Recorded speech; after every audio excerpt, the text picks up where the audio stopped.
certain things you expect from a Prince of Persia game. It's what's built into the DNA. That's acrobatics, some romance, some daring do, some magic. You expect to be transported. The Prince of Persia stories always hark back to a kind of a Middle Eastern, Persian, mythological storytelling. Zoroastrianism, like the Persian religion, was certainly a core influence. The milieu of the Prince of Persia games is always, just this sense of what's exotic. What's Persia? It's sort of a cool word. There's Persian cats, there's Persian sweaters, I think. It really resonates with that feeling that you're inside like a legend or a fairy tale or a storybook of some kind, like you're inside Arabian Nights. Something about the game when you see it in action for the first time that you think, I really want to be in that world. Elika, it is finished! Prince of Persia, above all other games, has always had a really interesting, kind of epic, compelling storyline.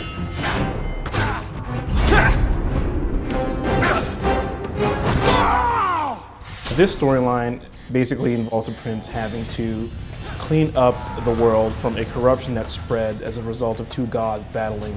Ahriman, the evil god of corruption, has spread over the entire world. Elika enlists the prince's help to drive the corruption out of the entire world, thus finally re-imprisoning Ahriman and, winning the game. It would be great if you could see corruption in the real world. If you were like, oh, black, oily, gelatinous blob, get away from me. You are no good for me. Maybe our country would be in a much different place if we had that. Prince of Persia takes that concept of the light and the dark, the good and the evil, and actually manifests it physically by taking the environments that you play in and covering them with sort of a dark, corrupt haze.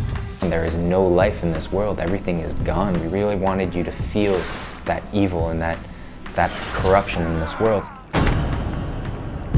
We're cleaning out black crude oil, I guess you could say, from the world and making it a green, lovable place. The environments are really different than you kind of see in traditional video games. It looks amazing. It looks like literally like you're playing through a watercolor painting. Like a graphic novel.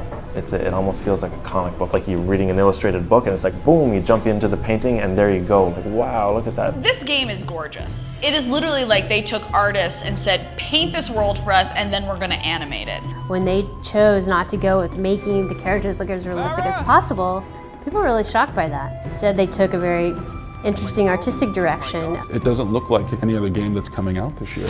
When you're finished purging the corruption from a level, you get to see it come back to life. Green grass starts growing and everything becomes green and there's more vines for you to climb on, and this world that you just went through changes, and getting back out of it, you find a whole new way to get out of it, which I think is really interesting. For me, I'm a sucker for that game mechanic. If I can play through a game and then feel like I've changed the world, not just saved it, but changed it, it's a pretty good feeling.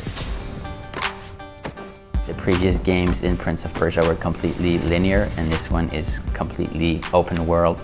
The world is a giant puzzle. You'll have an environmental puzzle, this area that in order to proceed, you're going to need to think through it.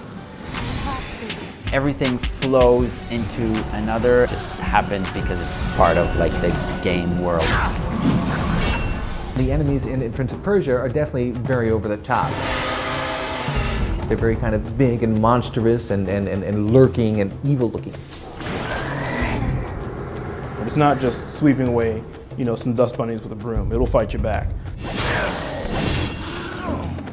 Kind of like my dust bunnies in my apartment.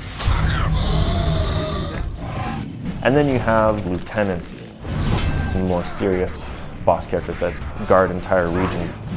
Why do they call it the Hunter? He was a prince who lived for the hunt. He sold his soul to Ahriman. They're not cardboard characters who are like, I am evil and I will twist my mustache. And it's not that simple. Very early on the project, we were trying to decide, are we going to go with a fight system that's going to have 10 to 50 different enemies on screen at the same time that you're just hacking and slashing your way through, or are we going to focus more on this one-on-one type of system?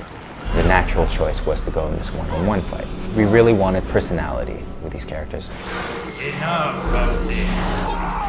I like that. I like the intimacy of the conflicts. Knowing your enemy a little bit and seeing some real personality coming out just adds a whole other level of tension that feels more heroic to me. You're not just fighting guy after guy after guy. You're part of a story as opposed to part of a game. And you're doing it in sandals.